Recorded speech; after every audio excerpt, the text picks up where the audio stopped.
میری جان، میری ڈارلنگ، کہاں ہو تم؟ کچن کے دروازے سے قدم باہر نکالتی حیا کے کانوں میں جیسے کسی نے زہر انڈیل دیا تھا۔ اس کا پورا وجود یکلخت جم سا گیا اور ہاتھ میں تھامی ہوئی چائے کی خالی ٹرے اس کی گرفت سے چھوٹتے چھوٹتے بچی۔ کچن سے ملحقہ چھوٹے سے صحن اور لاؤنج کے درمیانی راستے میں وہ شرارت اور بے باکی سے بالکل اس کے پیچھے آ کر کھڑا ہوا تھا۔ اس کے طرز تخاطب میں ایک عجیب سی خمار آلود گستاخی تھی، ایک ایسا مان اور سرکشی تھی جو حیا کے ضبط کے بندھن پل بھر میں توڑ گئی تھی۔ حیا نے جھرجھری لی، اس کے چہرے کی نرمی شدید غصے میں بدل گئی، اس کا دماغ جیسے دھماکے سے پھٹ پڑا تھا۔ سامنے کھڑے اس 20 سالہ لڑکے کی نظروں کا زاویہ اور اس کی ناقابل برداشت ہٹ دھرمی حیا کے تن بدن میں آگ لگانے کے لیے کافی تھی۔ وہ فوراً گھومی، اس کے دوپٹے کا آنچل ہوا میں لہرایا اور اس کی آنکھوں میں شدید غصے کی چنگاریاں بھڑکنے لگیں۔ آخر کتنی بار میں تمہیں سمجھاؤں فہد، حیا نے سخت آواز میں کہا تاکہ گھر کے باقی حصوں میں اس کی آواز نہ جائے، لیکن اس کے ہر ایک لفظ سے غصے بھرے جذبات ٹپک رہے تھے۔ اس کی انگلیاں طیش سے کانپ رہی تھیں۔ میں تم سے پورے 5 سال بڑی ہوں، تمہارے جگری دوست ابراہیم کی سگی بہن ہوں، تمہاری بہن جیسی ہوں۔ مجھ سے یہ فضول، گھٹیا اور لغو باتیں کرنے کی ہمت بھی مت کیا کرو۔ فہد کے چہرے پر کسی پچھتاوے، خوف یا شرمندگی کی ایک رمق بھی نہیں ابھری۔ اس کی سیاہ گہری آنکھوں میں ایک عجیب سا جنون، ایک سحر اور ایک تشنہ لب مسکراہٹ ناچ رہی تھی۔ اس نے اپنے چہرے پر پھیلی شرارت کو اور گہرا کیا اور حیا کی سخت ترین ڈانٹ کو ہوا میں اڑاتے ہوئے بے باکی سے ایک قدم مزید آگے بڑھایا۔ اس کا یہ ایک قدم حیا کی حرمت پر کھلا کھلا حملہ تھا۔ ارے میری جان، آپ کو اپنی بہن کون کافر سمجھتا ہوگا؟ فہد کے لہجے میں بلا کا اعتماد اور ایک سرکش دیوانگی تھی۔ اس نے اپنے ہاتھ کی انگلی سے پیشانی پر آتے الجھے ہوئے بالوں کو پیچھے ہٹایا اور حیا کے غصے سے سرخ ہوتے چہرے کو بڑی بے باکی سے تکتے ہوئے بولا، ہم تو آپ سے محبت۔ اس سے پہلے کہ وہ اپنی بات پوری کرتا، ایک زوردار تھپڑ فہد کے دائیں گال پر پڑا۔ تھپڑ کی آواز پورے لاؤنج میں پھیل گئی۔ ضرب اتنی شدید اور اچانک تھی کہ فہد کا سر ایک طرف کو ڈھلک گیا اور اس کے ہونٹ وہیں جامد ہو گئے۔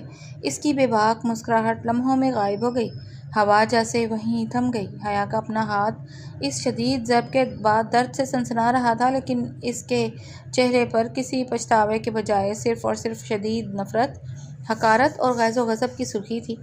نفرت کرتی ہوں میں تم سے، سن رہے ہو تم؟ شدید نفرت کرتی ہوں۔ حیا نے اپنے سامنے کھڑے فہد کی آنکھوں میں آنکھیں ڈال کر انگلی اس کے چہرے کی طرف اٹھاتے ہوئے پھنکارتے ہوئے کہا۔ اس کی سانسیں دھوکنی کی طرح چل رہی تھیں اور اس کی آنکھوں میں شعلے لپک رہے تھے۔ تھوکتی ہوں میں تمہاری اس نام نہاد، گھٹیا اور بیمار محبت پر۔ تمہاری جرأت کیسے ہوئی مجھ سے اس لہجے میں بات کرنے کی؟ تم نے مجھے سمجھ کیا رکھا ہے؟ حیا کا پورا وجود غصے کی شدت سے کانپ رہا تھا۔ اس نے فہد کے چہرے کی طرف دیکھ کر نفرت سے کہا اور اپنے دوپٹے کو سختی سے سنبھالتے ہوئے بغیر ایک لمحہ مزید ضائع کیے تیزی سے اپنے کمرے کی طرف بڑھ گئی۔ فہد اپنی جگہ پر بالکل ساکت کھڑا رہا۔ اس نے اپنا ہاتھ آہستہ سے اپنے جلتے ہوئے گال پر رکھا جہاں حیا کی انگلیوں کے سرخ نشانات ابھر رہے تھے۔ اس نے اپنے ہونٹوں کو سختی سے بھینچا۔ اس کے چہرے پر نہ تو کوئی غصہ نظر آ رہا تھا اور نہ ہی کوئی ندامت، بلکہ اس کی جگہ ایک ایسا گہرا، تاریک اور عجیب تاثر ابھر آیا تھا جو کسی آنے والے ہولناک طوفان کا پتہ دیتا تھا۔ اس کی سیاہ آنکھوں میں ایک ایسا جنون اور انتقام بھر چکا تھا جسے لفظوں میں بیان کرنا ممکن نہ تھا۔ وہ چند سیکنڈز کے لیے اس بند دروازے کو تکتا رہا جہاں سے حیا غائب ہوئی تھی، پھر بغیر کچھ کہے انتہائی تیزی اور پراسرار خاموشی سے اس گھر کے مرکزی دروازے کی طرف بڑھا اور لمحوں میں باہر نکل گیا۔ صحن میں اب صرف ہوا کی ایک سرد سرسراہٹ تھی جو ایک نئے اور بھیانک موڑ کا پیش خیمہ بن چکی تھی۔ 3 سال قبل اسٹڈی روم میں لکڑی کی بڑی میز پر میٹرک کی بھاری بھرکم کتابیں بکھری پڑی تھیں۔ شام کا زردی مائل اجالا کھڑکی کے شیشوں سے چھن کر اندر آ رہا تھا، جہاں پنکھے کی ہلکی ہوا سے کتابوں کے اوراق بار بار سرسرا رہے تھے۔ حیا جو اس وقت 21 سال کی ایک باوقار سلجھی ہوئی اور تعلیم یافتہ لڑکی تھی، میز کے ایک سرے پر بیٹھی ہاتھ میں بال پوائنٹ تھامے رجسٹر پر کچھ فارمولے حل کر رہی تھی۔ اس کے سامنے اس کا 15 سالہ چھوٹا بھائی ابراہیم اور اس کا کلاس فیلو اور جگری دوست فہد بیٹھے تھے۔ فہد جو قامت میں اپنے ہم عمر لڑکوں سے ذرا زیادہ بڑا لگتا تھا، گندمی رنگت، گہری سی آنکھوں اور گھنی زلفوں والا ایک انتہائی پرکشش لیکن خاموش طبع لڑکا تھا۔ آپی، یہ کیمسٹری کی مساواتیں میرے سر کے اوپر سے گزر رہی ہیں۔ اگر یہی حال رہا تو میں میٹرک میں پکا فیل ہوں۔ ابراہیم نے اپنا سر دونوں ہاتھوں میں تھام کر دہائی دی اور رجسٹر پر اپنا سر ٹکانے لگا۔ حیا کے خوبصورت چہرے پر ایک دلکش مسکراہٹ بکھر گئی۔ اس نے بال پوائنٹ کی کیپ بند کرتے ہوئے پیار سے ابراہیم کے سر پر چپت لگائی۔ اگر تم کھیل کود سے تھوڑی فرصت نکال کر کتابوں کو بھی وقت دو گے تو یہ مساواتیں سر کے اوپر سے نہیں، ذہن کے اندر سے گزریں گی۔ فہد کو دیکھو کتنی خاموشی اور توجہ سے سن رہا ہے۔ حیا نے جیسے ہی فہد کا نام لیا، فہد نے فوراً اپنی سیاہ آنکھیں اٹھائیں جو پچھلے کئی منٹوں سے بغیر پلک جھپکائے صرف اور صرف حیا کے چہرے، اس کی بولتی آنکھوں اور اس کے کھلتے ہونٹوں پر ٹکی ہوئی تھی۔ فہد کے چہرے پر ایک مدھم دل نشیں مسکراہٹ ابھری۔ حیا آپ بالکل ٹھیک کہہ رہی ہیں ابراہیم، اگر آپ اتنی محنت سے پڑھا رہی ہیں تو توجہ دینا ہمارا فرض ہے۔ لو سنو، فہد تو سچ مچ کا لائق بچہ بن گیا ہے، ابراہیم نے منہ بنا کر کہا اور اٹھ کھڑا ہوا۔ میں ذرا کچن سے ٹھنڈا پانی لے کر آتا ہوں، میرا تو دماغ گرم ہو گیا ہے۔ ابراہیم جیسے ہی کمرے سے باہر نکلا، اسٹڈی روم میں ایک دم پراسرار خاموشی چھا گئی۔ حیا نے رجسٹر پر کچھ اور نکات لکھنے شروع کیے، تبھی فہد نے اپنے اسکول بیگ کی زپ کھولی اور اس میں سے سرخ کاغذ میں لپٹا ایک خوبصورت سرخ گلاب کا پھول اور چاکلیٹ کا ایک بڑا پیکٹ نکال کر حیا کے سامنے رکھ دیا۔ حیا نے چونک کر اوپر دیکھا، پھول کی تازہ پنکھڑیوں پر پانی کی چند بوندیں چمک رہی تھیں۔ یہ کیا ہے فہد؟ حیا نے تعجب سے پوچھا۔ فہد نے اپنی گہری مسحور کن آنکھوں سے حیا کو دیکھا اور نہایت نرمی سے بولا، یہ آپ کے لیے ہے حیا آپی، آپ ہمارے لیے اتنی گرمی میں وقت نکالتی ہیں، ہمیں اتنے پیار سے پڑھاتی ہیں۔ میں جب باہر نکلا اور یہ پھول دیکھا تو مجھے لگا کہ اتنا خوبصورت پھول صرف آپ کے پاس ہونا چاہیے۔ حیا کے لبوں پر ایک شفقت بھری مسکراہٹ آ گئی۔ اس کے لیے فہد اس کے چھوٹے بھائی ابراہیم جیسا ہی تھا، ایک کم عمر معصوم اسٹوڈنٹ جو اپنی استانی یا بڑی بہن جیسی شخصیت کے لیے احترام اور عقیدت کے جذبات رکھتا تھا۔ حیا نے پھول کو اٹھایا اور اس کی خوشبو محسوس کی۔ تھینک یو فہد، لیکن ان سب چیزوں کی بالکل ضرورت نہیں ہے۔ تم اور ابراہیم بس اچھے نمبروں سے پاس ہو جاؤ، میرے لیے وہی سب سے بڑا تحفہ ہوگا۔ حیا نے پھول کو میز کے ایک سائڈ پر رکھ کر چاکلیٹ کھول کر اس میں سے ایک بڑا ٹکڑا فہد کو دیا اور بولی، چلو اب یہ چاکلیٹ تم بھی کھاؤ اور پڑھائی پر دھیان دو۔ شروع میں یہ سلسلہ یوں ہی معصومانہ رہا۔ کبھی فہد کسی خوبصورت گریٹنگ کارڈ کے اندر شائستہ الفاظ میں شکر گزاری کے جملے لکھ کر حیا کی کتاب کے اندر چھپا دیتا تو کبھی اس کی پسندیدہ چاکلیٹ لے آتا۔ حیا اسے ایک بچے کی نادان معصوم محبت اور احترام سمجھ کر مسکرا دیتی اور نظر انداز کر دیتی۔ اس کے نزدیک یہ محض ایک اسٹوڈنٹ کی عارضی اور ناپختہ پسندیدگی تھی جو وقت کے ساتھ خود بخود ختم ہو جائے گی۔ لیکن جیسے جیسے امتحانات کے دن قریب آتے گئے، حیا نے محسوس کیا کہ فہد کا رویہ بدل رہا تھا۔ اس کا تحفہ دینے کا انداز اب معصوم نہیں رہا تھا، بلکہ اس میں ایک عجیب سی تشنگی، ایک گہرا احساس اور پختگی شامل ہونے لگی تھی۔ ایک دن جب ابراہیم کسی کام سے باہر گیا ہوا تھا اور حیا فہد کے ٹیسٹ پیپر کی جانچ کر رہی تھی، اسے اپنے چہرے اور گردن پر شدید تپش محسوس ہوئی۔ اس نے اچانک نظریں اٹھائیں تو دیکھا کہ فہد کتاب کھولے سامنے تو بیٹھا تھا، لیکن اس کی نظریں ٹیسٹ پر نہیں تھیں۔ وہ حیا کے دوپٹے سے باہر نکلتی زلفوں اور اس کی گردن کی سراہی پر جمی ہوئی تھیں۔ اس کی نظروں میں وہ معصومیت بالکل نہیں تھی جو ایک طالب علم کی اپنے استاد کے لیے ہوتی ہے، بلکہ ان نظروں میں ایک شدید مان، ایک سرکش چاہت اور ایک جنونی تپش تھی۔ حیا کا دل یکلخت دہل گیا۔ اس کے ہاتھ میں موجود ریڈ پین وہیں رک گیا۔ اس نے ناگواری اور الجھن کے عالم میں اپنے دوپٹے کو درست کیا اور گلا کھنکار کر فہد کو متوجہ کیا۔ فہد، حیا کی آواز میں اس بار سختی تھی، تمہارا دھیان کہاں ہے؟ میں تمہاری غلطیاں نکال رہی ہوں اور تم نہ جانے کہاں دیکھ رہے ہو۔ فہد نے نظریں نہیں جھکائیں۔ اس کے برعکس اس نے اپنی سیاہ آنکھوں کی گہرائی کو حیا کے چہرے پر جمائے رکھا۔ اس کے چہرے پر ایک عجیب سا سنجیدہ تاثر ابھرا۔ میں کہیں نہیں دیکھ رہا حیا، میں صرف آپ کو دیکھ رہا ہوں۔ فہد نے اس بار آپی کا لفظ استعمال نہیں کیا۔ اس کے لہجے سے ایک مدہوش کن جذباتیت ٹپک رہی تھی۔ حیا کی آنکھیں حیرت اور غصے سے پھیل گئیں۔ اس کا دماغ سنسنا اٹھا۔ فہد، یہ کیا بدتمیزی ہے؟ میں تم سے 5 سال بڑی ہوں، ابراہیم کی بڑی بہن ہوں، تم مجھ سے اس انداز میں بات کر رہے ہو؟ فہد ذرا سا آگے کو جھکا۔ اس کی مسکراہٹ پراسرار اور دل نشین تھی، لیکن اس کی آنکھوں کی تپش حیا کا وجود جھلسانے کے لیے کافی تھی۔ عمر تو صرف ایک ہندسہ ہے حیا، جذبے عمر کے محتاج نہیں ہوتے، اور آپ کو دیکھ کر، آپ کی آواز سن کر میرے دل میں جو ہوتا ہے وہ احترام سے بہت آگے کی چیز ہے۔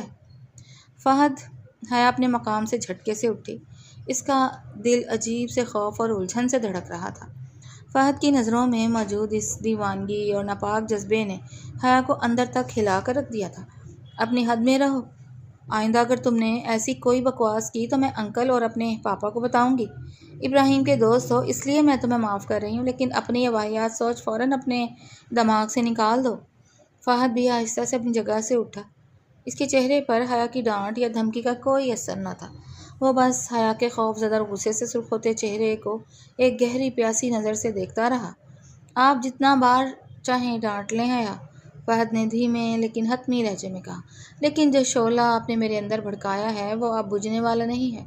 میں بچہ نہیں ہوں اور نہ ہی میری یہ محبت عارضی ہے۔ اس سے پہلے کہ حیا کچھ اور کہتی، ابراہیم کمرے میں داخل ہو گیا۔ فہد نے لمحوں میں اپنے چہرے کے تاثرات بدلے اور ایک نارمل طالب علم کی طرح اپنی کتابیں سمیٹنے لگا۔ حیا اپنے کمرے کی طرف بڑھ گئی، لیکن اس کا پورا وجود کانپ رہا تھا۔ فہد کی وہ تشنہ جنونی نظریں اور اس کی تپش حیا کی روح تک اتر چکی تھیں۔ اسے اندازہ ہو چکا تھا کہ جس چیز کو وہ محض ایک کم عمر اسٹوڈنٹ کی نادان پسندیدگی سمجھ رہی تھی، وہ دراصل ایک خوفناک جنونی طوفان کی شروعات تھی۔ ڈرائنگ روم میں خوشیوں بھری گہما گہمی تھی اور قہقہے گونج رہے تھے۔ میز پر مٹھائیوں کے تھال کے کام والے ملبوسات اور شادی کے خوبصورت کارڈز بکھرے ہوئے تھے۔ حیا کے والد راحت صاحب اور والدہ نصرت بیگم کے چہروں پر اطمینان کا احساس تھا، جبکہ رامش کی والدہ شائستہ بیگم مسکراتے ہوئے شادی کی تیاریوں کا جائزہ لے رہی تھی۔ حیا کا نکاح اس کے کزن رامش کے ساتھ طے پا چکا تھا، ایک سلجھا ہوا، پڑھا لکھا اور مہذب لڑکا جو حیا کے لیے ہر لحاظ سے موزوں ترین انتخاب سمجھا جا رہا تھا۔ حیا نے بھی اپنے والدین کی پسند کو دل سے قبول کر لیا تھا۔ یہ خبر جیسے ہی فہد تک پہنچی، اس کا ضبط ریت کی دیوار کی طرح ڈھہ گیا۔ اس کے اندر کا جنونی عاشق جاگ اٹھا تھا۔ وہ برداشت ہی نہیں کر سکتا تھا کہ جو حیا اس کے خوابوں کی ملکہ تھی، وہ کسی اور کی ہونے جا رہی تھی۔ ایک شام جب گھر کے بیشتر افراد شادی کی کچھ خریداریاں کرنے باہر گئے ہوئے تھے اور حیا اپنے کمرے میں اکیلی ڈریسنگ ٹیبل کے سامنے بیٹھی تھی، تبھی کمرے کا دروازہ بغیر آہٹ کے کھلا اور فہد اندر داخل ہوا۔ اس کے چہرے پر عجیب سی دیوانگی اور تشنہ لبی تھی۔ حیا نے آئینے میں اس کا عکس دیکھا تو خوف اور ناگواری کے مارے جھٹکے سے گھومی۔ فہد، تم یہاں میرے کمرے میں کیا کر رہے ہو؟ باہر نکلو فوراً! حیا نے گھبرا کر اسے غصے سے ڈانٹا۔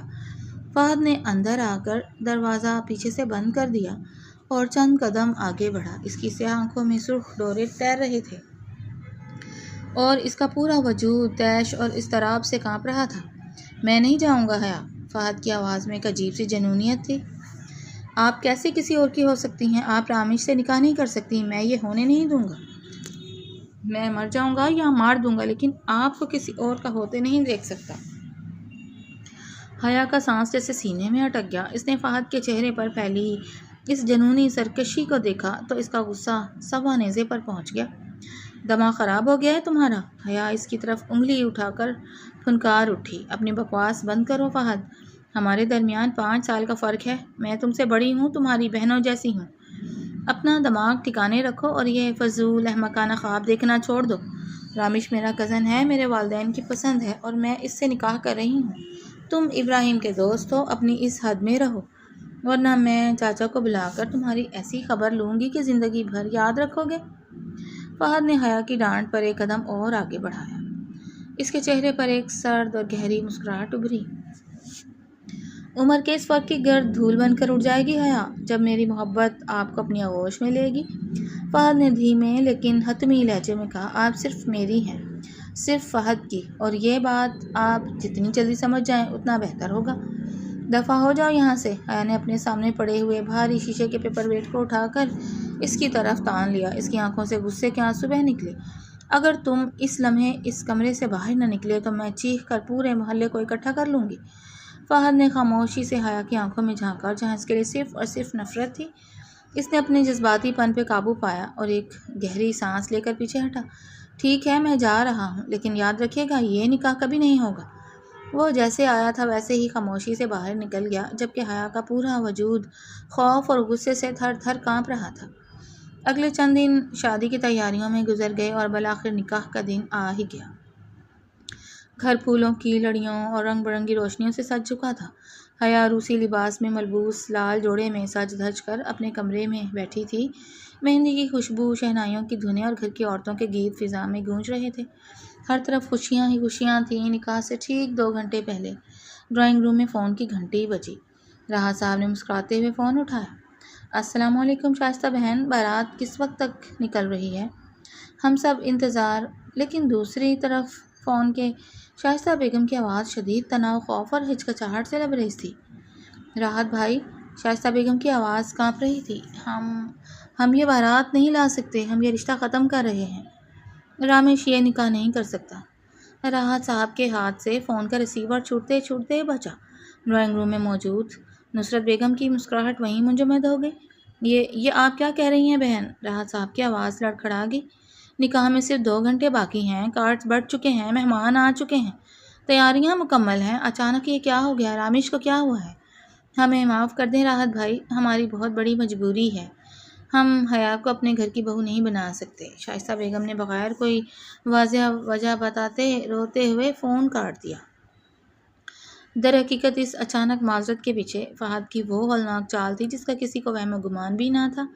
فہد نے پچھلی رات رامیش کو گھیر کر اس پر پستول تان کر ایسی ہولناک دھمکیاں دی تھیں اور حیا کی کچھ غیر اخلاقی تصویریں اس کے گھر والوں کو بھیجی تھیں کہ رامیش اور اس کے والدین کے پاس اس رشتے سے پیچھے ہٹنے کے سوا کوئی چارہ نہیں بچا تھا۔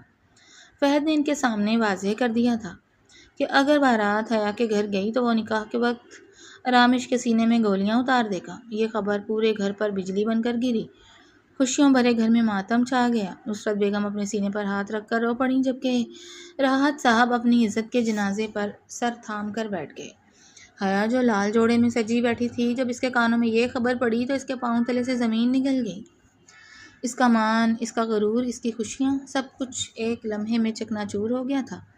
وہ زاروں قطار روتی ہوئی، اپنے روسی دوپٹے کو نوچتی ہوئی اپنے کمرے کا دروازہ بند کر کے بستر پر گر گئی۔ اس کی روح تک زخمی ہو چکی تھی، وہ خود میں سمٹ کر رہ گئی تھی۔ رات کا 1 بج چکا تھا۔ گھر میں ویرانی اور بھیانک خاموشی چھائی ہوئی تھی۔ ہر کوئی اپنے اپنے غم میں نڈھال تھا۔ حیا کے کمرے کی کھڑکی ہلکی سی سرسراہٹ کے ساتھ کھلی اور ایک سایہ اندر داخل ہوا۔ حیا جو بستر پر منہ ڈھانپے رو رہی تھی، اس نے آہٹ سن کر اپنا بھیگا ہوا چہرہ اٹھایا۔ سامنے فہد کھڑا تھا۔ اس کے چہرے پر نہ کوئی پچھتاوا تھا، نہ کوئی دکھ، بلکہ اس کی جگہ ایک عجیب سی فاتحانہ مسکراہٹ اور جنونی چمک تھی۔ حیا نے سرخ آنکھوں سے اسے دیکھا، اس کا دل دھک سے رہ گیا۔ تم یہاں کیا کر رہے ہو؟ فہد آہستہ سے قدم بڑھاتا ہوا اس کے قریب آیا اور بستر کے پاس گھٹنوں کے بل بیٹھ گیا۔ اس نے حیا کے آنسوؤں سے بھیگے چہرے کو ایک گہری پیاسی نظر سے دیکھا اور انتہائی نرم لہجے میں بولا، میں نے کہا تھا نا حیا، آپ کی قسمت صرف مجھ سے جڑی ہے، آپ صرف میری محبت ہیں، اس لیے یہ نکاح رکا ہے، کوئی اور آپ کو چھو بھی نہیں سکتا۔ حیا کے ذلیل و خوار دل میں ایک دم غصے کی لہر دوڑ گئی۔ اسے لمحوں میں اندازہ ہو گیا کہ اس سب کے پیچھے کون تھا۔ تم نے یہ سب کیا ہے؟ حیا کی آواز غصے سے کانپ اٹھی۔ وہ بستر سے اٹھی اور فہد کے پورے زور سے پیچھے دھکیلا۔ تم ایک گھٹیا، ذلیل اور بیمار ذہن کے انسان ہو فہد۔ تم نے میری عزت، میرے باپ کی عزت کو نیلام کر دیا۔ تم سمجھتے ہو تم ایسا کر کے مجھے حاصل کر لو گے؟ نفرت کرتی ہوں میں تم سے، نکل جاؤ میرے کمرے سے، نکل جاؤ اس سے پہلے کہ میں خود کو ختم کر لوں۔ فہد حیا کے شدید غصے اور دھکے پر بھی ناراض نہیں ہوا، بلکہ اس کی جنونی مسکراہٹ اور گہری ہو گئی۔ وہ سیدھا کھڑا ہوا اور حیا کو سر سے پاؤں تک دیکھا۔ اب جتنا چاہے چیخ لیں حیا، لیکن اب آپ کو میری ہی ہونا پڑے گا۔ فہد نے آخری بار اس کے روتے چہرے کو دیکھا اور خاموشی سے کھڑکی کے راستے اندھیرے میں غائب ہو گیا، جبکہ حیا کمرے کے فرش پر بیٹھ کر اپنی بکھری ہوئی تقدیر پر پھوٹ پھوٹ کر روتی رہی۔ گزشتہ رات کا سانحہ حیا کے گھر والوں پر قیامت بن کر ٹوٹا تھا۔ ڈرائنگ روم میں بکھرے پھول، قالین پر جمے سنہرے گوٹے کی چمک اور حیا کی ویران آنکھیں اس بات کی گواہی دے رہی تھیں کہ خوشیوں کے اس گھر کو کسی بدخواہ کی نظر لگ چکی ہے۔ ابھی رات کی تباہی کا اثر پوری طرح زائل بھی نہیں ہوا تھا کہ اگلی ہی صبح حیا کے گھر کے باہر ایک گاڑی آ کر رکی۔ گاڑی سے فہد، اس کے والد بختیار صاحب اور والدہ سلمیٰ بیگم نیچے اترے۔ راحت صاحب اور نصرت بیگم نے انتہائی تعجب اور پریشانی کے عالم میں ان کا استقبال کیا۔ محلے والوں کی نظریں ابھی سے ان کے گھر کے دروازے پر ٹکی ہوئی تھیں اور راحت صاحب کسی نئی رسوائی کے خوف سے کانپ رہے تھے۔ ڈرائنگ روم میں سناٹا چھایا ہوا تھا۔ جسے بختیار صاحب کی آواز نے خاموشی کو توڑا۔ راحت صاحب، بختیار صاحب نے انتہائی سنجیدہ اور تعصب سے کہا، گزشتہ رات جو کچھ بھی ہوا، رامیش اور اس کے گھر والوں نے جو نازیبا حرکت کی، اس کا ہمیں حد درجہ افسوس ہے، لیکن ہم یہاں کسی ہمدردی کے لیے نہیں آئے بلکہ ایک نیا رشتہ جوڑنے آئے ہیں۔ راحت صاحب نے چونک کر بختیار صاحب کو دیکھا، جبکہ نصرت بیگم نے حیرت سے اپنے شوہر کا ہاتھ تھام لیا۔ نیا رشتہ؟ میں کچھ سمجھا نہیں بختیار صاحب، راحت صاحب نے الجھے ہوئے لہجے میں پوچھا۔ سلمیٰ بیگم نے آگے بڑھ کر نصرت بیگم کے ہاتھ پر اپنا ہاتھ رکھا اور جذباتی ہو کر بولی، نصرت، ہم اپنے بیٹے فہد کے لیے حیا کا ہاتھ مانگنے آئے ہیں۔ ہم چاہتے ہیں کہ جو بدنامی کا داغ اس گھر پر رامیش کی وجہ سے لگا ہے، ہم اسے دھوئیں۔ فہد حیا سے نکاح کرنے کے لیے بالکل تیار ہے۔ ابھی راحت صاحب اور نصرت بیگم اس اچانک حملے کو سمجھنے کی کوشش ہی کر رہے تھے کہ کچن کے پردے کے پیچھے کھڑی حیا کا ضبط جواب دے گیا۔ وہ اب خاموش نہیں رہ سکتی تھی۔ اس کے اندر کا غصہ، نفرت اور حقارت آتش فشاں کی طرح پھٹ پڑی۔ وہ تیز قدم اٹھاتی ہوئی ڈرائنگ روم کے بیچوں بیچ آ کر کھڑی ہو گئی۔ اس کا چہرہ زرد تھا لیکن آنکھوں میں شعلے لپک رہے تھے۔ اس نے سامنے بیٹھے فہد کو دیکھا جو انتہائی اطمینان اور خاموشی سے صوفے پر بیٹھا صرف اسی کو تک رہا تھا۔ نہیں پاپا، ہرگز نہیں، حیا کی آواز ڈرائنگ روم کی فضا میں گونجی۔ اس کی نظریں فہد کے چہرے پر تنی ہوئی تھیں۔ یہ رشتہ کسی قیمت پر نہیں ہو سکتا۔ سلمیٰ بیگم نے حیرت سے حیا کو دیکھا۔ حیا بیٹا، یہ تم کیا کہہ رہی ہو؟ فہد تم سے سچی محبت کرتا ہے، وہ اس مشکل وقت میں تمہاری ڈھال بننا چاہتا ہے۔ محبت؟ حیا نے بے اختیار تلخی سے ہنس کر کہا۔ آنٹی، جسے آپ محبت کہہ رہی ہیں وہ محبت نہیں بلکہ ایک بیمار ذہن کی جنونیت اور بلیک میلنگ ہے۔ یہ شخص میری مجبوری اور بدنامی کا فائدہ اٹھانا چاہتا ہے۔ حیا نے فہد کی طرف رخ کیا اور انگلی اس کے چہرے کی طرف کر کے بولی، سن لو تم فہد، اور تمہارے گھر والے بھی سن لیں۔ میں تم سے 5 سال بڑی ہوں۔ میں نے تمہیں ابراہیم کے دوست کی حیثیت سے دیکھا ہے اور اب بھی تمہارے لیے میرے دل میں صرف اور صرف نفرت اور حقارت ہے۔ رامیش نے اگر رشتہ توڑا ہے تو اس کا مطلب یہ ہرگز نہیں کہ میں کسی بھی ارے گہرے نتھو خیرے سے نکاح کر لوں گی۔ میں کنواری بوڑھی ہو جاؤں گی، زہر کھا لوں گی، لیکن تم جیسے بیمار شخص کے ساتھ اپنی زندگی برباد نہیں کروں گی۔ ڈرائنگ روم میں جیسے سکتہ طاری ہو گیا۔ راحت صاحب نے حیا کو روکنے کی کوشش کی۔ حیا، یہ کیا بدتمیزی ہے؟ بڑوں کے سامنے؟ نہیں پاپا، حیا کی آنکھوں سے غصے کے آنسو بہہ نکلے۔ آج مجھے بولنے دیں۔ اس شخص نے میرا جینا حرام کر رکھا ہے۔ میں اس سے کبھی نکاح نہیں کروں گی۔ آپ لوگ انہیں ابھی کے ابھی یہاں سے جانے کو کہیں۔ فہد جو ابھی تک خاموش بیٹھا حیا کی ایک ایک کڑوی بات سن رہا تھا، آہستہ سے اپنی جگہ سے اٹھا۔ اس کے چہرے پر کوئی غصہ نہیں تھا، بس ایک عجیب سی مسکراہٹ تھی۔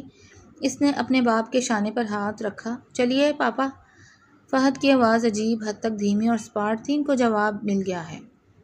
وہ اپنے والدین کی حیرت اور صدمے کو نظر انداز کرتے ہوئے ایک آخری گہری اور پراسرار نظر حیا کے زرد چہرے پر ڈال کر ڈرائنگ روم سے باہر نکل گیا۔ اپنے گھر پہنچتے ہی فہد کے اندر کا طوفان اپنے تمام بندھن توڑ گیا۔ اس کا ضبط، اس کا مان، اس کا جنون حیا کے انکار اور نفرت کی بھٹی میں جل کر راکھ ہو چکا تھا۔ اس نے اپنے کمرے میں داخل ہو کر اندر سے کنڈی چڑھائی اور کمرے میں موجود ہر شے کو تباہ کرنا شروع کر دیا۔ شیشے کے فریم، لائٹ، سائڈ ٹیبل کے لیمپ، سب کچھ ایک ایک کر کے فرش پر چکنا چور ہونے لگا۔ اس کی سانسیں تیزی سے چل رہی تھیں اور آنکھوں میں جنون کی انتہا تھی۔ نفرت کرتی ہے مجھ سے، زہر کھا لے گی لیکن مجھ سے نکاح نہیں کرے گی۔ فہد نے ہذیانی انداز میں چلاتے ہوئے ڈریسنگ ٹیبل کا بڑا شیشہ اپنے مکے کی ضرب سے توڑ دیا۔ شیشے کے نوکیلے ٹکڑے اس کے ہاتھ میں پیوست ہو گئے اور خون کا فوارہ چھوٹ پڑا۔ باہر سے سلمیٰ بیگم اور بختیار صاحب دروازہ پیٹ رہے تھے۔ ان کی چیخیں اور منتوں کی آوازیں اندر تک آ رہی تھیں، لیکن فہد کا ذہن اس وقت کسی کی آواز سننے کی صلاحیت کھو چکا تھا۔ اگر تم میری نہیں ہو سکتی حیا، تو میں بھی اس دنیا میں نہیں رہوں گا۔ تم پر اپنی اس جنونی محبت کا ایسا داغ لگا کر جاؤں گا جو تم زندگی بھر نہیں دھو سکو گی۔ فہد نے فرش پر پڑے شیشے کے ایک بڑے اور نوکیلے ٹکڑے کو اٹھایا اور بغیر کسی ہچکچاہٹ کے اپنی بائیں کلائی پر گہرا کٹ لگا دیا۔ خون کی تیز دھار فرش پر بکھر گئی۔ درد کی ایک ہولناک لہر اس کے جسم میں دوڑ گئی، لیکن اس کے چہرے پر ایک سحر انگیز دیوانہ وار مسکراہٹ تھی۔ وہ آہستہ آہستہ فرش پہ گرتا چلا گیا۔ اس کی آنکھوں کے سامنے اندھیرا چھانے لگا اور اس کے نیم واہ ہونٹوں سے صرف ایک ہی لفظ نکلا، حیا۔ کچھ ہی دیر میں بختیار صاحب نے پڑوسیوں کی مدد سے کمرے کا دروازہ توڑا۔ اندر کا منظر دیکھ کر سلمیٰ بیگم کی چیخ پورے محلے میں گونج گئی۔ فرش پر خون کا سمندر تھا اور فہد بے سود پڑا تھا۔ ہسپتال کے ایمرجنسی وارڈ کے باہر کا ماحول سنسان اور شدید تناؤ کا شکار تھا۔ ڈاکٹر تیزی سے اندر بائے جا رہے تھے۔ فہد کا جسم مسلسل خون بہنے کے باعث بے حد نڈھال ہو چکا تھا اور اسے فوری طور پر خون کی بوتلیں لگائی جا رہی تھیں۔ یہ خبر جیسے ہی حیا کے گھر پہنچی، ابراہیم بھاگتا ہوا ہسپتال پہنچا اور اس کے پیچھے پیچھے راحت صاحب اور نصرت بیگم بھی آ گئے۔ حیا کو جب پتہ چلا کہ فہد نے اس کے انکار پر اس کی کوشش کی ہے تو اس کے پاؤں تلے سے زمین نکل گئی۔ اس کا پورا وجود خوف اور گلٹ کے احساس سے کانپ اٹھا۔ ہسپتال کی راہداری میں سلمیٰ بیگم رو رو کر نڈھال ہو چکی تھیں۔ جیسے ہی ان کی نظر نصرت بیگم اور حیا پر پڑی، وہ پاگلوں کی طرح حیا کی طرف لپکیں۔ حیا میری اولاد کو بچا لو۔ سلمیٰ بیگم نے حیا کے آگے ہاتھ جوڑ دیے اور فرش پر بیٹھنے لگیں۔ وہ پاگل ہے، وہ دیوانہ ہے، تمہاری محبت میں اس نے اپنے ہاتھ کی رگ کاٹ لی ہے۔ ڈاکٹر کہہ رہے ہیں کہ اگلے کچھ گھنٹے اس کی زندگی کے لیے انتہائی اہم ہے۔ اگر اسے کچھ ہو گیا تو میں بھی مر جاؤں گی۔ حیا بت بنی کھڑی رہی۔ اس کا ذہن مفلوج ہو چکا تھا۔ اس نے کبھی خواب میں بھی نہیں سوچا تھا کہ فہد کی محبت اس حد تک جنونی اور خونی ہو سکتی ہے۔ بختیار صاحب نے انتہائی بوجھل آواز میں راحت صاحب سے کہا، راحت صاحب، میرا ایک ہی بیٹا ہے، اگر آج وہ مر گیا تو میں تباہ ہو جاؤں گا۔ اس کے جنون کی سزا اسے ضرور ملنی چاہیے، لیکن خدا کے لیے میری نسل کو ختم ہونے سے بچا لیں۔ اگر آپ لوگ اس رشتے پر راضی نہیں ہوئے تو وہ ہوش میں آتے ہی دوبارہ خود کو ختم کر لے گا۔ راحت صاحب نے اپنے چہرے کو دونوں ہاتھوں میں چھپا لیا۔ محلے میں رامش کے یوں چھوڑ کر جانے کی وجہ سے پہلے ہی ان کی عزت کا جنازہ نکل چکا تھا۔ اب اگر فہد حیا کے انکار کی وجہ سے مر جاتا تو معاشرہ اور قانون حیا اور اس کے خاندان کو جینے کے قابل نہ چھوڑتا۔ بدنامی، رسوائی اور ایک انسانی جان کا بوجھ ان کا اپنا وجود پیس کر رکھ دیتا۔ نصرت بیگم روتی ہوئی حیا کے پاس آئیں اور اس کے شانے پکڑ کر زور زور سے ہلا دیا۔ حیا میری بچی، تجھے تیرے باپ کی عزت کی قسم، اس لڑکے کو بچا لے۔ ہم پہلے ہی برباد ہو چکے ہیں، اگر یہ مر گیا تو ہم منہ دکھانے کے قابل نہیں رہیں گے۔ پولیس، عدالت اور دنیا والے ہمیں جینے نہیں دیں گے۔ حیا نے اپنے باپ کی طرف دیکھا جو دیوار کے ساتھ ٹیک لگائے، آنکھوں میں آنسو لیے بالکل ٹوٹے ہوئے انسان کی طرح کھڑے تھے۔ پھر اس نے اپنے بھائی ابراہیم کو دیکھا جو اپنے دوست کی زندگی کے لیے تڑپ رہا تھا۔ اس لمحے حیا کو محسوس ہوا جیسے اس کے گلے میں کسی نے لوہے کا توق ڈال دیا ہو۔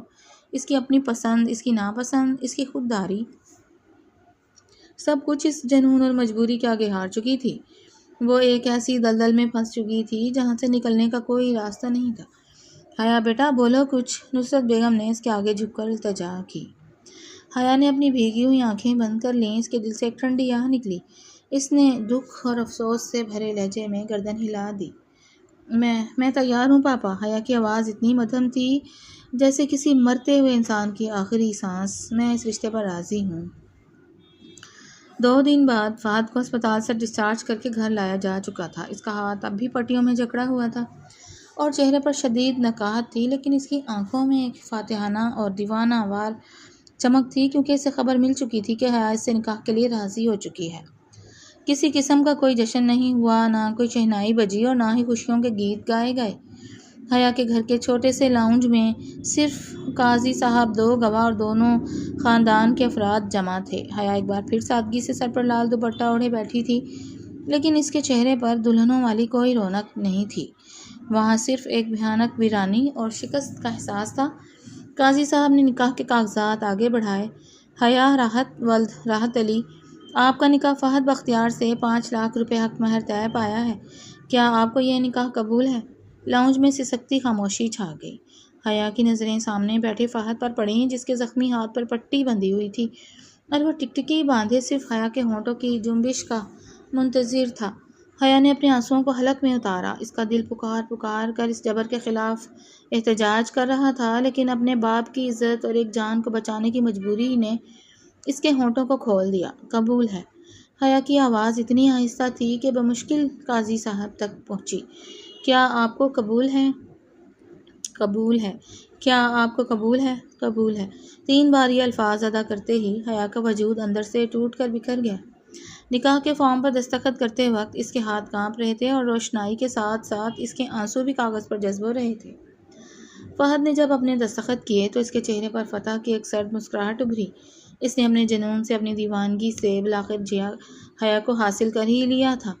سیدھا سادہ نکاح مکمل ہو چکا تھا اور حیا اب باقاعدہ طور پر اس شخص کی زوجیت میں آ چکی تھی جس سے وہ دنیا میں سب سے زیادہ نفرت کرتی تھی۔ بند کمرے میں بھاری دروازے کے کھلنے کی آواز گونجی تو حیا کا دل چاہا کہ وقت وہیں تھم جائے۔ وہ بیڈ کے کنارے پر سرخ روسی جوڑے میں سمٹی بیٹھی تھی۔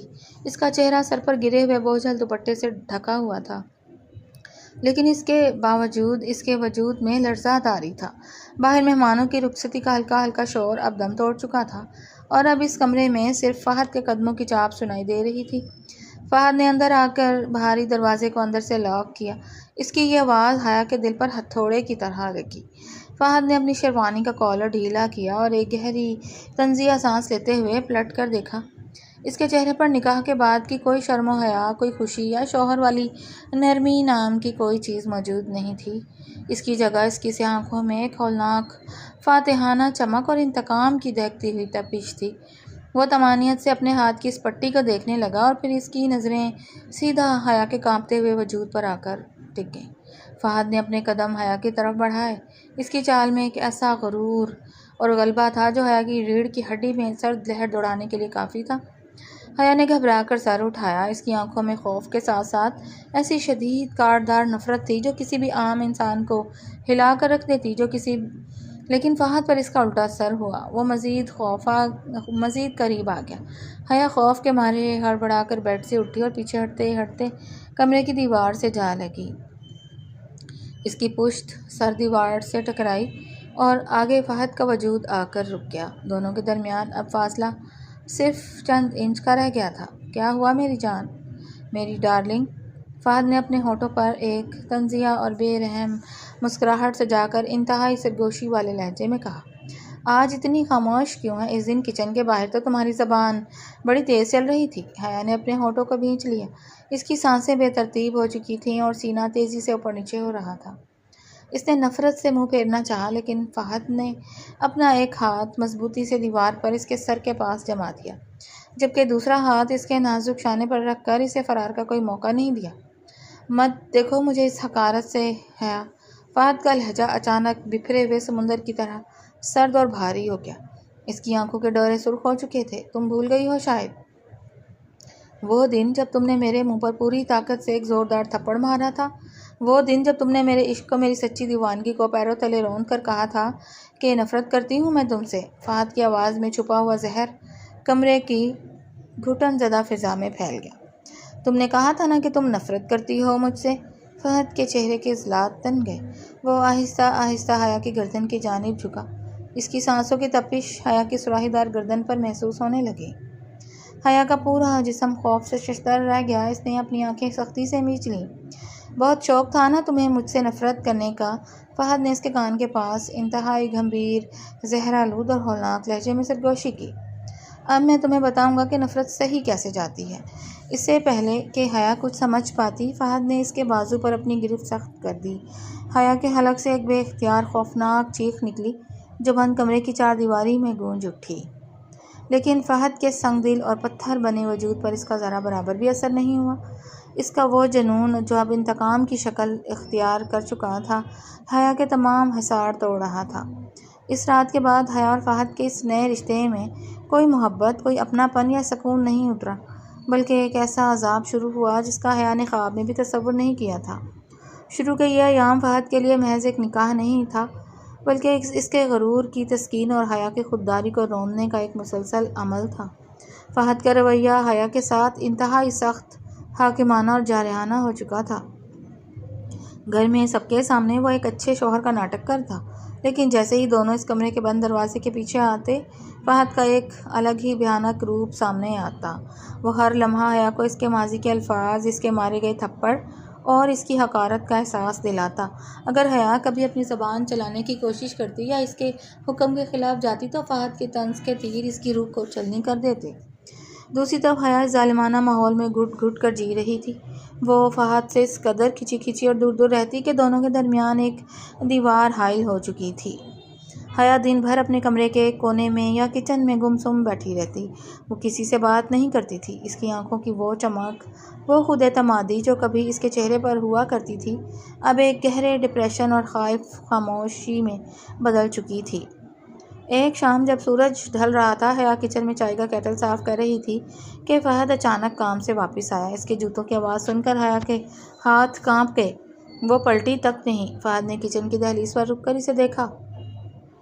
اس کے بے نیاز اور خوف زدہ حالت دیکھ کر فہد کے چہرے پر ایک تلخ مسکراہٹ ابھری۔ ابھی بھی وہیں اٹکی ہو حیا؟ فہد نے اپنے کوٹ کو صوفے پر اچھالتے ہوئے طنزیہ انداز میں کہا۔ اس کی آواز کچن میں گونجی۔ کتنے دن گزر گئے اس نکاح کو، لیکن تمہاری اکڑ اب تک کم نہیں ہوئی۔ تم مجھ سے جتنا دور بھاگنے کی کوشش کرو گی، فہد اتنی ہی سختی سے تمہیں اپنے حصار میں جکڑتا چلا جائے گا۔ یہ نفرت کا ناٹک بند کر دو، کیونکہ اب تم میری ہو۔ حیا نے کیٹل پر اپنی انگلیاں اتنی زور سے جکڑ لیں کہ اس کی پوریں سفید پڑ گئیں، لیکن اس نے منہ سے ایک لفظ بھی نہیں نکالا۔ اس نے اپنی بھیگی ہوئی پلکوں کو جھکا لیا اور اندر ہی اندر سسک کر رہ گئی۔ اس کا وجود اس فہد کے آگے ہار چکا تھا، لیکن اس کی روح اب بھی اس جبر کے خلاف بغاوت کر رہی تھی، اور یہی بغاوت فہد کے لیے سب سے بڑا چیلنج بن چکی تھی۔ وقت ہر زخم کا مرہم ہوتا ہے، لیکن جب وقت کے ساتھ سچی محبت، خلوص اور بے لوث دیکھ بھال شامل ہو جائے تو سخت سے سخت دل کی برفیلی چٹانیں بھی پگھلنے لگتی ہیں۔ نکاح کی شروعاتی راتوں کی تلخی اور انتقام کی تپش اور سختی آہستہ آہستہ فہد کے وجود سے دور ہونے لگی تھی۔ فہد کی جنونی دیوانگی نے جب حیا کی آنکھوں میں ویرانی اور خوف دیکھا تو اس کے اپنے اندر کا عاشق بیدار ہو گیا۔ اسے احساس ہوا کہ وہ جس عورت سے کائنات میں سب سے زیادہ محبت کرتا ہے، اسے اپنے رویے سے پل پل مار رہا ہے۔ انتقام کا بھوت اترا تو اس کی جگہ بے پناہ پاکیزہ اور بے لوث محبت نے لے لی۔ اب فہد بدل چکا تھا۔ اس نے حیا پر کوئی حکم چلانا چھوڑ دیا تھا۔ نہ وہ اسے اس کے ماضی کا لفظ یاد دلاتا، نہ ہی اپنی محبت کا حق مانگتا۔ اس نے حیا کو مکمل آزاد فضا اور احترام دیا۔ وہ حیا کی ہر چھوٹی سے چھوٹی ضرورت کا ایسے خیال رکھتا جیسے کسی نازک کانچ کے کھلونے کی حفاظت کی جاتی ہے۔ اگر حیا کو ذرا سا زکام بھی ہوتا تو فہد رات بھر جاگ کر اس کے سراہنے بیٹھتا، اس کی پٹیاں بدلتا اور دوا کا وقت یاد رکھتا۔ حیا جو پہلے دن سے فہد سے دور بھاگتی تھی، اس کے اس بدلے ہوئے روپ کو خاموشی سے دیکھ رہی تھی۔ وہ کب تک اپنے دل کے دروازے بند رکھتی؟ جب بھی وہ فہد کی آنکھوں میں دیکھتی، اسے وہاں کوئی انتقام یا غرور نظر نہ آتا، بلکہ صرف اور صرف اپنے لیے ایک لامتناہی سچی محبت، عقیدت اور ندامت کا سمندر دکھائی دیتا۔ آہستہ آہستہ حیا کے دل میں جمی نفرت کی برف پگھلنے لگی۔ اس کی جگہ پہلے احترام نے لی، پھر فہد کی بے لوث تڑپ نے حیا کے دل کے تار چھو لیے، اور بالآخر وہ نفرت ایک ایسی گہری خاموش اور پاکیزہ محبت میں بدل گئی جس کا اندازہ خود حیا کو بھی نہ رہا۔ وہ چاندنی سے سجی ایک دلکش اور پرسکون شام تھی۔ گھر کا کھلا ہوا ٹیرس ٹھنڈی اور معطر ہواؤں سے مہک رہا تھا۔ چاروں طرف خاموشی کا خوبصورت سحر طاری تھا۔ فہد ٹیرس کی گرل سے ٹیک لگائے، سیاہ تھری پیس سوٹ میں ملبوس، ہاتھ میں کافی کا مگ تھامے کھلے آسمان اور چاند کو تک رہا تھا۔ اس کے چہرے پر ایک اداس لیکن گہری سوچ تھی۔ وہ آج بھی حیا کے دل میں اپنے لیے جگہ نہ بنا پانے کے دکھ میں گم تھا۔ اس لمحے ٹیرس کے کھلے دروازے سے پائل کی دھیمی اور من موہنی چھن چھن کی آواز ابھری۔ فہد نے چونک کر پیچھے مڑ کر دیکھا اور اس کی نظریں وہیں منجمد ہو گئیں۔ حیا ہلکے نیوی بلو رنگ کی خوبصورت ساڑی میں ملبوس، بالوں میں موتیے کا گجرا سجائے، آہستہ آہستہ قدم اٹھاتی اس کی طرف آ رہی تھی۔ اس کے چہرے پر خوف یا کھنچاؤ کی کوئی رمق نہیں تھی، بلکہ اس کی جگہ ایک دلکش حیا سے بھرپور اور نرم مسکراہٹ تھی جو فہد کی دھڑکنیں روکنے کے لیے کافی تھی۔ فہد نے حیرت سے اپنے ہاتھ میں تھاما مگ ساتھ پڑی میز پر رکھا۔ یہ پہلا موقع تھا کہ حیا خود اتنی سج دھج کر بغیر کسی خوف کے اس کے قریب آ رہی تھی۔ حیا؟ فہد کے لبوں سے بے اختیاری میز کا نام نکلا۔ اس کے لہجے میں ایک تعجب اور بے یقینی تھی۔ تم سوئی نہیں؟ باہر کافی ٹھنڈ ہے، تم اندر چلی جاؤ۔ حیا نے اس کی بات کا کوئی جواب نہیں دیا۔ وہ خاموشی سے چلتی ہوئی فہد کے بالکل سامنے آ کر رک گئی۔ ان کے درمیان اب 1 انچ کا فاصلہ بھی نہیں رہا تھا۔ فہد کو اپنے سامنے دیکھ کر حیا کی آنکھوں میں نمی تیرنے لگی، لیکن ان آنسوؤں میں کوئی دکھ یا نفرت نہیں تھی، صرف ایک سرشار کر دینے والا اقرار تھا۔ جب جاگتے ہوئے خواب چاندنی سے زیادہ خوبصورت ہو جائیں فہد، تو سونے کا جی کس کا چاہتا ہے؟ حیا کی آواز اتنی دھیمی، اتنی شیریں اور اتنی نرم تھی کہ فہد کو لگا جیسے اس نے کوئی خواب دیکھ لیا ہو۔ فہد نے بے یقینی سے حیا کے چہرے کو تکا۔ اس کی سیاہ آنکھوں میں حیرت ابھر آئی۔ تم کیا کہہ رہی ہو حیا؟ فہد کا لہجہ کانپ گیا۔ تم نے آج پہلی بار اتنے پیار سے پکارا ہے؟ حیا نے اپنے نازک ہاتھ کو آہستہ سے اٹھایا اور فہد کے اس زخمی ہاتھ کی کلائی پر رکھا جہاں اس نے کبھی شیشے سے کوشش کی تھی۔ اس کی انگلیوں کے نرم لمس سے فہد کا پورا وجود لرز اٹھا۔ یہ نشان، یہ پٹیاں اور تمہاری یہ پاگل پن والی محبت۔ حیا نے نظریں اٹھا کر فہد کی سیاہ آنکھوں میں آنکھیں ڈالیں۔ میں ان سے بہت بھاگی فہد، میں نے تم سے شدید نفرت کی، تمہیں تھپڑ مارا، تمہاری محبت کو ٹھکرایا، لیکن تم نے اپنی بے لوث توجہ، اپنے احترام اور اپنی سچی دیوانگی سے مجھے ہر محاذ پر ہرا دیا۔ فہد نے جذباتی ہو کر حیا کی دونوں ہتھیلیوں کو اپنے ہاتھوں کے حصار میں لے لیا۔ اس کی آنکھوں میں ندامت کے آنسو چمکنے لگے۔ مجھے معاف کر دو حیا، فہد کی آواز رن گئی۔ میں نے نکاح کی پہلی رات تمہیں ڈرایا، تم پر اپنے طنز کے تیر چلائے۔ میں انتقام کے جنون میں اندھا ہو گیا تھا۔ میں گنہگار شوہر ہوں حیا، مجھے سزا دو۔ Shut up Fahad. حیا نے فوراً اپنی نازک انگلی فہد کے ہونٹوں پر رکھ کر اسے مزید بولنے سے روک دیا۔ اس کے چہرے پر ایک مسحور کن مسکراہٹ پھیل گئی۔ تلافی تو تم کب کی کر چکے ہو میرے دیوانے۔ حیا نے انتہائی نرمی سے اپنی انگلی اس کے ہونٹوں سے ہٹائی اور ایک قدم مزید آگے بڑھ کر اپنا سر فہد کے مضبوط شانے پر ٹکایا اور اپنے دونوں بازو اس کے گرد حائل کر دیے۔ فہد کا سانس جیسے سینے میں ہی منجمد ہو گیا۔ اس نے کبھی تصور بھی نہیں کیا تھا کہ وہ عورت جو اس کے نام سے نفرت کرتی تھی آج خود اس کے شانے پر اپنا سر رکھے گی۔ حیا نے فہد کے شانے پر سر رکھے اس کی دھڑکنوں کی تیز تر ہوتی آواز کو سنتے ہوئے بوجھل اور مدہوش کن لہجے میں اعتراف کیا۔ تم سچ کہتے تھے فہد، میری قسمت صرف تم سے جڑی تھی، مجھے تم سے نفرت کبھی تھی ہی نہیں۔ وہ تو صرف ایک وہم تھا، ایک ڈر تھا کہ میں تم سے بڑی ہوں، لیکن تم نے اپنی اس بے پناہ جنونی اور بے لوث محبت سے میری روح کو جیت لیا ہے۔ اب میں کہیں نہیں جا سکتی۔ حیا نے اپنا چہرہ اٹھا کر فہد کو دیکھا اور مسکرا کر بولی، میں تم سے ہار گئی فہد، میں تمہاری اس بے پناہ محبت کی اسیر ہو چکی ہوں۔ فہد کے چہرے پر خوشی اور سجدہ شکر کی ایسی چمک ابھری جس کی کوئی مثال نہیں تھی۔ اس کی آنکھوں سے خوشی کے 2 قطرے ڈھلک کر حیا کے گال پر گرے۔ اس نے بغیر ایک لمحہ ضائع کیے حیا کے نازک وجود کو اپنی باہوں کے مضبوط حصار میں بھینچ لیا اور اس کی پیشانی پر ایک طویل محبت بھرا لمس ثبت کر دیا۔ رات کی چاندنی ان دونوں پر اپنی پوری آب و تاب سے برس رہی تھی۔ ہواؤں میں موتی کی خوشبو گھل چکی تھی اور 2 تشنہ روحیں جو نفرت اور انتقام کی آگ سے گزر کر آئی تھیں بالآخر محبت کے ایک لامتناہی اور خوبصورت بندھن میں ہمیشہ کے لیے بندھ چکی تھیں۔ اس کہانی میں محبت، جنون، انا، انتقام، خوف، ندامت اور تبدیلی کے کئی رنگ دکھائی دیتے ہیں، لیکن سب سے بڑا سبق یہ ہے کہ محبت اگر کسی کی مرضی، عزت، آزادی اور حدود کو پامال کر دے تو وہ محبت نہیں بلکہ ایک خطرناک جنون بن جاتی ہے۔ فہد کا کردار ابتدا میں اپنی خواہش کو محبت کا نام دے کر غلط فیصلے کرتا ہے، دوسروں کی زندگیوں کو نقصان پہنچاتا ہے اور اپنے اعمال کے نتائج سے بے خبر رہتا ہے، جس پر تنقید ضروری ہے، جبکہ حیا کا کردار خودداری، عزت نفس اور اپنی حدود پر قائم رہنے کی علامت بنتا ہے۔ اگرچہ حالات اسے ایک ایسے فیصلے پر مجبور کر دیتے ہیں جو اس کی مرضی کے خلاف ہوتا ہے، کہانی کا مثبت پہلو یہ ہے کہ بعد میں ندامت، کردار کی تبدیلی، احترام، صبر اور خلوص کو اہمیت دی گئی، کیونکہ حقیقی محبت کا وجود صرف وہاں ہوتا ہے جہاں اعتماد، عزت اور رضامندی موجود ہو۔ ہر قاری کو یہ یاد رکھنا چاہیے کہ کسی بھی رشتے کی مضبوط بنیاد زبردستی، بلیک میلنگ، خوف یا انتقام نہیں، بلکہ باہمی احترام، اچھا کردار، سچا احساس اور دوسرے کی مرضی کا احترام ہے، کیونکہ دل جیتے جا سکتے ہیں، چھینے نہیں جا سکتے، اور جو محبت انسان کو بہتر انسان بنا دے وہی محبت اپنی اصل معنویت رکھتی ہے۔ اور آپ کو یہ کہانی کیسی لگی؟ پڑھ کر اپنی رائے کا اظہار کیجیے گا اور چینل کو سبسکرائب کر لیں۔ شکریہ۔